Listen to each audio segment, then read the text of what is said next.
usisahau kusubscribe, like na kucomment. Ndugu wa Tanzania, na wasalimu kwa jina la Jamhuri ya Muungano wa Tanzania. Kazi na utu. Naitwa Luteni Kanali Sylvester Morris Mangule, mkurugenzi wa habari na uhusiano wa Jeshi la Ulinzi la Wananchi wa Tanzania. Ndugu wananchi, Jeshi la Ulinzi la Wananchi wa Tanzania linawajulisha wananchi kwamba hali ya mipaka ya nchi na usalama nchini ni shwari. Hali hii imechangiwa na hali ya wananchi ya kulinda na kudumisha amani na moyo wao wa kizalendo katika kushirikiana na vyombo vya ulinzi na usalama. Utulivu na amani uliopo nchini umewezesha wananchi kuendelea na shughuli zao za ujenzi wa taifa.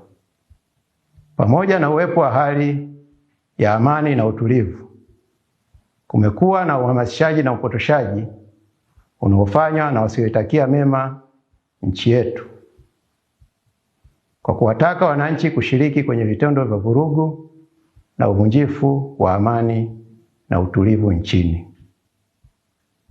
Watu hao wanafanya uhamasishaji na upotoshaji huo kwa kulichafua jeshi kwamba litahusika kuwalinda wafanya vurugu na ghasia hizo.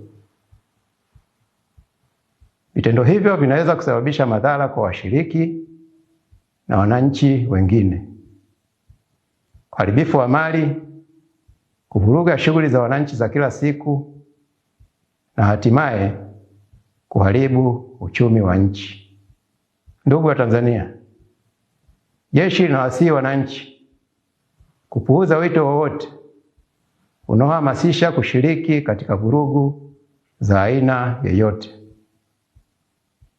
Pia linawataka kutoshiriki katika vurugu na uvunjifu wa amani, bali waendelee na shughuli zao za kila siku za ujenzi wa taifa bila hofu yoyote. Jeshi halitasita kuchukua hatua stahiki kwa watakaoshiriki katika vurugu na uvunjifu wa amani, kwani ibara ya 147 kifungu kidogo cha pili kwenye mabano ya Katiba ya Jamhuri ya Muungano wa Tanzania ya mwaka 1977 pamoja na mambo mengine inalipatia jeshi jukumu la ulinzi na usalama wa nchi na wananchi wa Tanzania. Aidha, jeshi limepewa mamlaka ya kisheria kusaidia mamlaka za kiraia pale kunapotokea vurugu, ghasia na uvunjifu wa amani nchini kwa mujibu wa kifungu cha 22 cha Sheria ya Ulinzi wa Taifa sura ya 192. Ndugu wananchi, jeshi linaomba wananchi kutoa taarifa kwa viongozi wa vijiji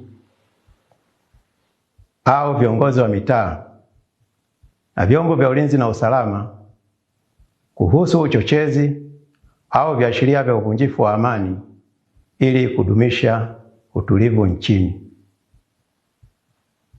Aidha, jeshi linawahakikishia wananchi kuwa litaendelea kutekeleza majukumu yake ya ulinzi wa nchi, ulinzi wa katiba, ulinzi wa mamlaka ya nchi, pamoja na kusaidia mamlaka za kiraia kwa weledi, utii, uaminifu na uhodari wa hali ya juu, na kwa kuzingatia viapo vyetu.